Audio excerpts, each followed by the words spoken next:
Welcome to Newsday. Reporting live from Singapore, I'm Karishma Vaswani. The headlines.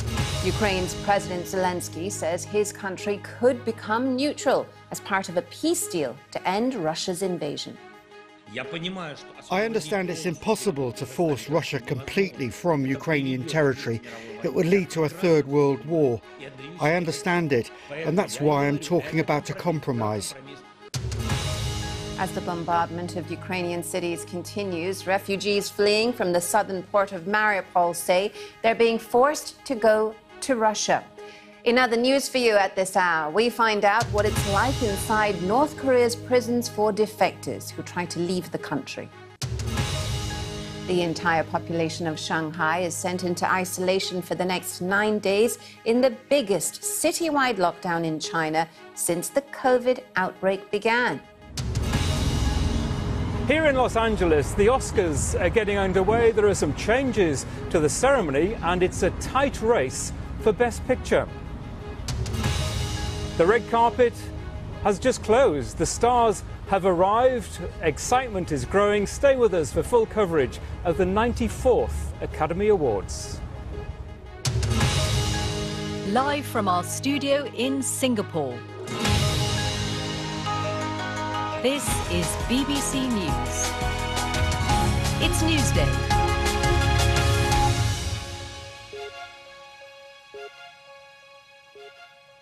Hello and welcome to the program. The president of Ukraine, Volodymyr Zielinski, has accused Moscow of wiping Russian-speaking cities in his country off the face of the earth since it invaded a month ago. He was speaking in a landmark interview with 4 independent Russian media outlets. The exchange has angered Russia's media regulator, which is warning local media not to carry it.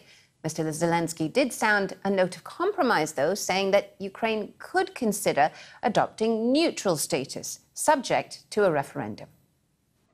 Guarantors will not sign anything if the Russian troops are in Ukraine. Why do I think that this war can be finished quickly? And the only person that prolongs it is Putin and those who surround him. Because no guarantor, British Prime Minister Boris Johnson, US President Joe Biden, who will sit down for talks? Who will sit? Erdogan of Turkey? Who will sit down for talks if the Russian troops are here? Who will sign anything? Nobody. I understand it's impossible to force Russia completely from Ukrainian territory. It would lead to a third world war. I understand it, and that's why I'm talking about a compromise. Go back to where it all began, and then we will try to solve the Donbass issue. Well, more than a month into the fighting, analysts believe Russia is trying to encircle and cut off Ukrainian troops in the east. One key Russian target is the strategic port city of Mariupol, which has been devastated by shelling.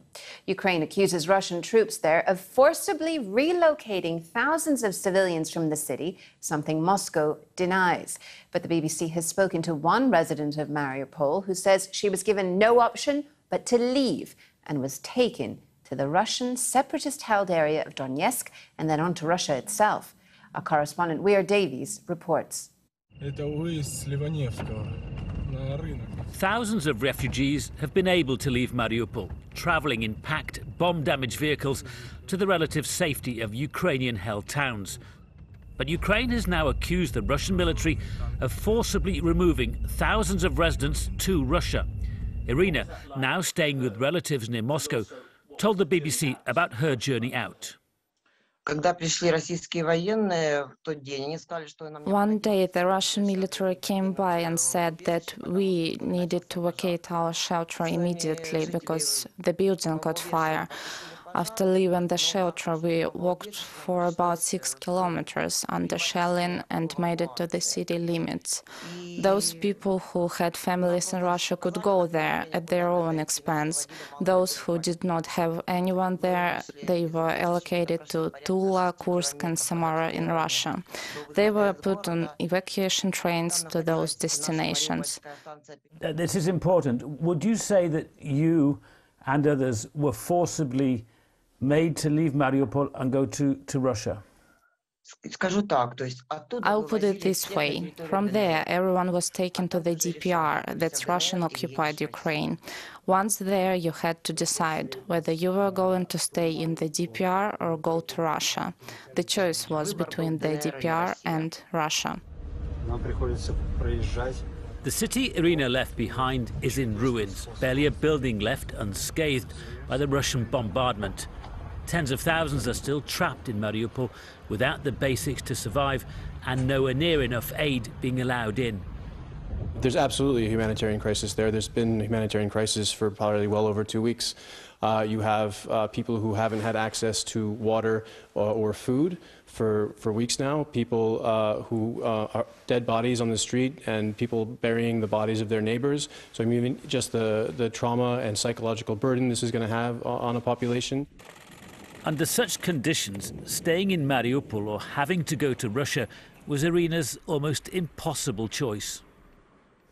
Do you worry that if this war doesn't end in agreement or that parts of Ukraine remain occupied, that you won't be allowed to go back to Ukraine itself? We hope that there will be such an opportunity. We are already imagining ways that we can get back to our homeland. Wira Davis, BBC News, Dnipro, Ukraine.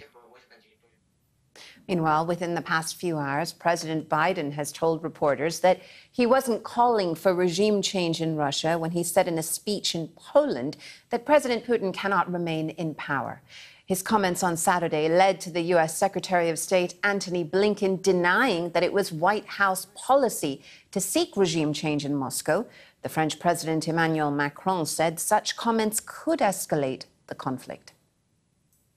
Well, away from the battlefields, there's another humanitarian disaster in the making, with nearly 2 million Ukrainian children fleeing Russian bombardment to neighboring countries, according to the United Nations. Humanitarian organizations, including UNICEF, are warning that these children, along with their mothers and other female refugees, face a high risk of exploitation and falling prey to traffickers. Our Europe editor, Katja Adler, reports from the Polish-Ukrainian border. They grabbed what mattered most and fled for their lives.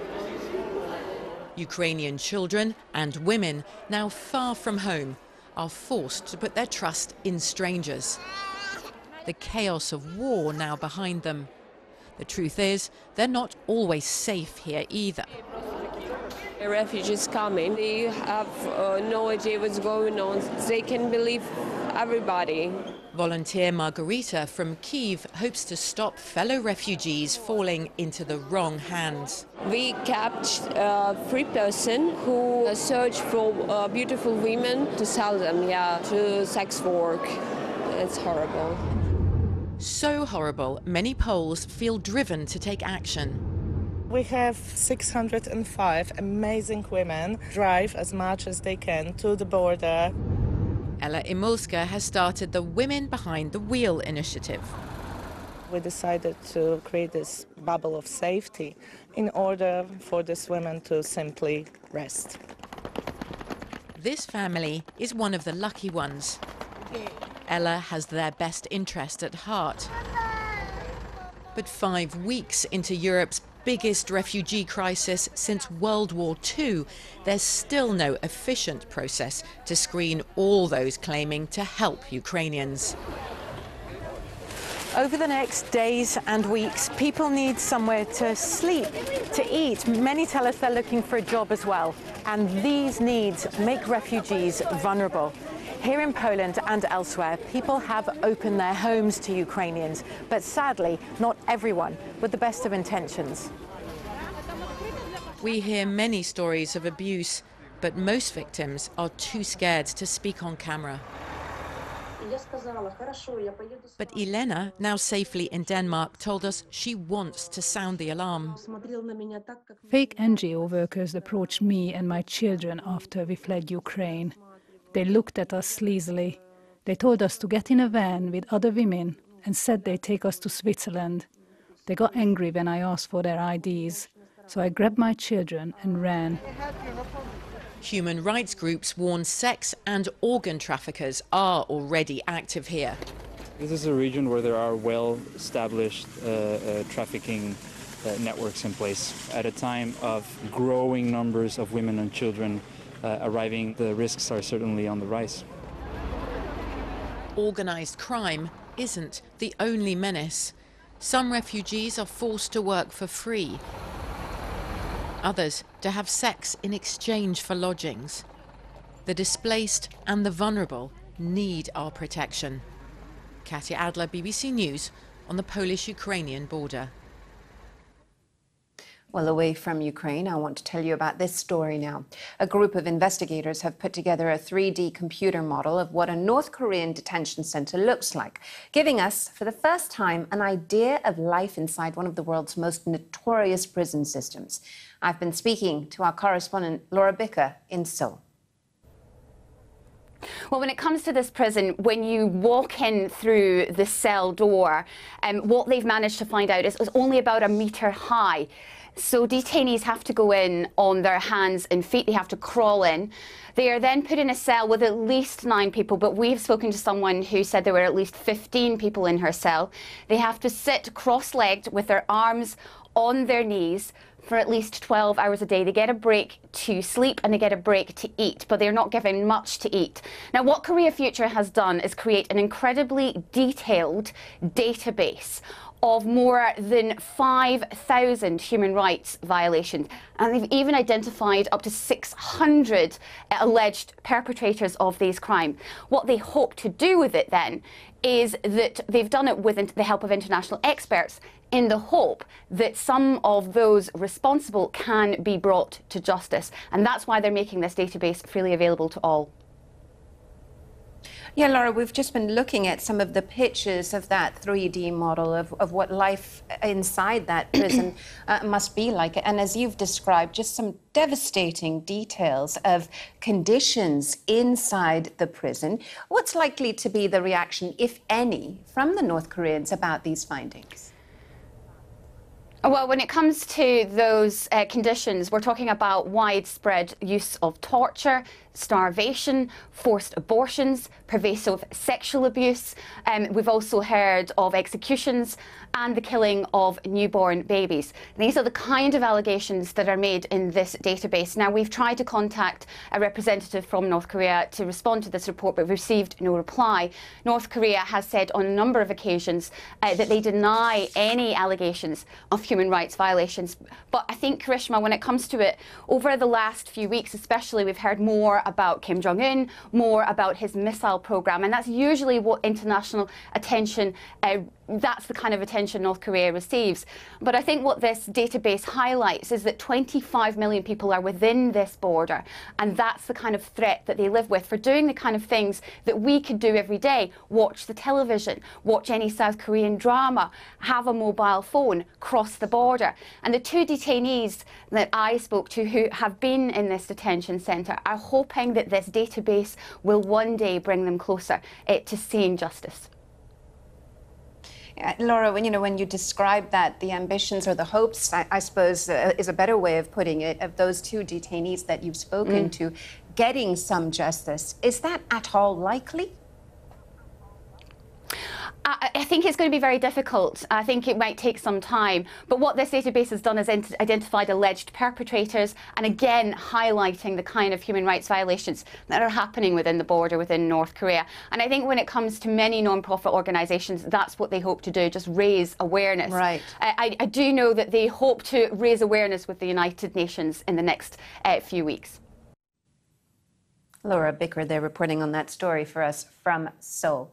Well, if you want to get in touch with me on any of the stories that you've seen so far on Newsday, I'm on Twitter at BBC Karishma. I'm looking forward to hearing from you.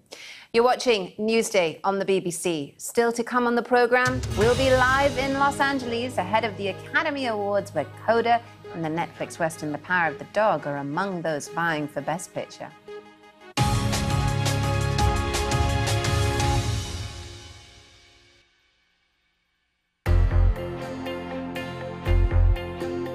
The accident that happened here was of the sort that can at worst produce a meltdown. In this case, the precautions worked, but they didn't work quite well enough to prevent some old fears about the safety features of these stations from resurfacing.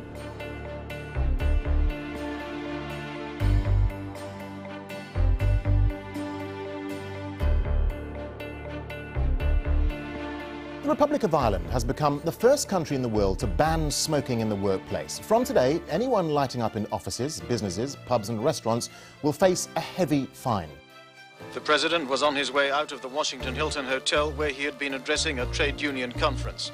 The small crowd outside included his assailant. It has become a symbol of Paris. 100 years ago, many Parisians wished it had never been built. The Eiffel Tower's birthday is being marked by a reenactment of the first ascent by Gustave Eiffel.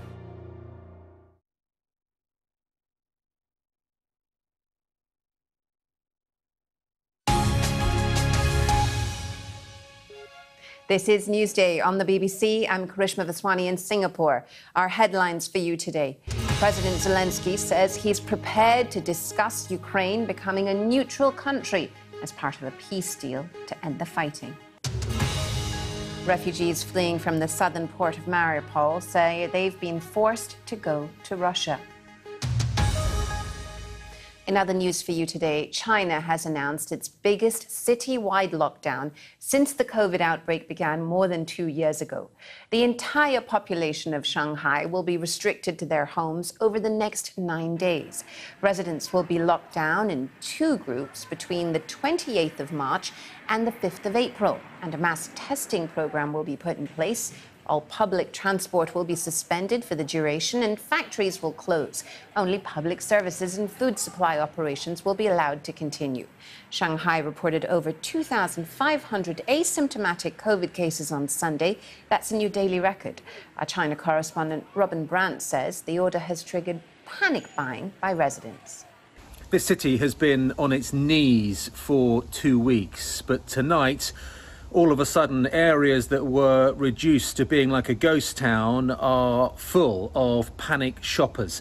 I've been out and seen queues stretching out of shops as people are trying to stock up on supplies before the lockdown kicks in the early hours of Monday morning. Now, 25 million people are going to be affected. Public transport is going to be shut. Everyone will be subject to a mass citywide COVID testing. They are breaking it down into 2 halves, though. The next 4 days will be the eastern side of the city that's locked down. That's where I am at the moment. Then after that, the western side will follow. Now, Shanghai is China's commercial capital, but at the moment it is one of the worst hit areas as China is seeing a resurgence in COVID cases. The numbers are relatively small compared to international numbers, numbering in just their few thousands in terms of confirmed cases. But by China standards, that is significant. And what we're seeing here is yet again the use of this most harshest of measures to try to contain the virus and try to maintain COVID and China's zero COVID strategy. The next big question is, how long will this lockdown last? Other cities have had similar measures, but it's been longer than the 9 days planned here. Robin Brandt reporting on that story for us. Well, let's take a look now at some of the other stories in the headlines for you today. Reports from North Korea have quoted Kim Jong-un as saying that his country will continue to develop formidable striking capabilities. It comes as the United States has called for tougher sanctions after the North Korean leader oversaw the test of the country's largest ever ballistic missile last week. Washington accused Pyongyang of increasingly dangerous provocations. Kim was speaking on a visit to thank people who contributed to Thursday's missile launch. Emergency services in Israel say at least 2 people have been killed and several injured in a shooting attack in the coastal town of Hadera. 2 gunmen, who are Arab Israeli citizens and were shot dead by undercover officers. The Islamic State has claimed responsibility for the attack. The Parliament of El Salvador has approved a state of emergency after a spate of gang-related murders on Saturday. The new law restricts the right to assembly, allows arrests without a warrant, and the monitoring of communications. Police said there had been 62 murders in the latest 24-hour period. The BBC's Persian, Pashto and Uzbek language service TV programs have been taken off air in Afghanistan after the Taliban ordered local channels not to broadcast content produced by international partners. More than 6 million Afghans used to watch the BBC's TV news programs in local languages. The BBC has described the development as worrying.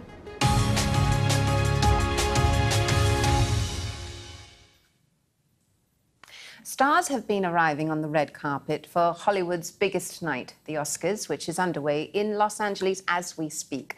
The gothic western The Power of the Dog and the science fiction epic Dune and the family drama Coda are all competing for the top awards. Well, we can speak now to our North America correspondent, Peter Bones, who joins me now from Los Angeles. I understand that there's already a big performance underway, Peter, with Beyoncé taking to the stage. Yes, Beyoncé started the show, and they promised us that this would be a more performance-heavy Oscars. They've given out some of the awards already. I'll tell you about that in a second, but it is leaving more space for the performances, the theory being that that's what audiences want to see, the artists, in this case, performing the nominated songs. But as I mentioned, we've already had some of the winners announced, at least backstage, and we'll see their acceptance speeches later. And I can tell you that Dune, you mentioned Dune, the science fiction epic, has already won in 4 separate categories for Best Sound, Best Original Score, the composer Hans Zimmer winning his second Oscar 30 years after his first, which is for The Lion King, also winning in Best Production Design, and clearly building up to be a very good night for Dune. Let me bring in Tom Brooke, the presenter of Talking Movies. We always knew that Dune would do quite well. These are the craft categories, though, aren't they? These are the technical categories. Yeah, that's absolutely right. I mean, I think that Dune will emerge as, you know, from this Oscar ceremony coming away with more trophies than any other film. But they're not the high-profile categories. You know, it doesn't have any actors in the game. So, you know, all credit to it. The film has done better at the box office than any other of the Best Picture nominees. It is a masterful work, but it's not a film that's creating kind of ceremony excitement in terms of star power being associated with it, I think. So the show is underway. It does have a bit of a different feel to it. We have 3 female presenters, for example, which is unusual after going for several years without a presenter at all. Yes, I mean, they seem very likeable, very animated, but, you know, they, I think, got 3 presenters because they were thinking, well, what can we do to lift the programme? I don't know whether or not it will really do the trick, because I think the fundamental problem is that they have nominated films yet once more that hardly anybody has seen. You know, last year, Nomadland won for Best Picture. Hardly anyone had, well, that's not hardly anyone, but very few people had seen Nomadland. And this year, I mean, if we think, or go with the conventional wisdom, The Power of the Dog, not many people have seen that film either. So I think that's the main problem. That's why they've got 3 presenters. The other thing I was thinking, I mean, maybe, you know, I'm a bit too down on this Oscars. The presentation of the Oscars has not changed really since 1953, when it was first televised. They want to reach, you know, people who are younger than me, the TikTok generation. Is this going to do it, having 3, you know, interesting female presenters? I don't think so. Well, it still has the feel, at least to me, of a variety show. And variety shows, again, to me, remind me of childhood, the 70s and 80s, and it's that kind of format still, isn't it? It is, absolutely right. I mean, it feels nostalgic. In fact, a few moments ago, you know, you and I were watching this monitor here, and they had a kind of presentation of all the stars on the Oscars show, but none of them were like, you know, huge old-time matinee idols who would really get you very excited. It all seemed very routine in a way, and I think that's, you know, one of the problems. We've just had one of the big categories, Best Supporting Actress, Ariana DeBose.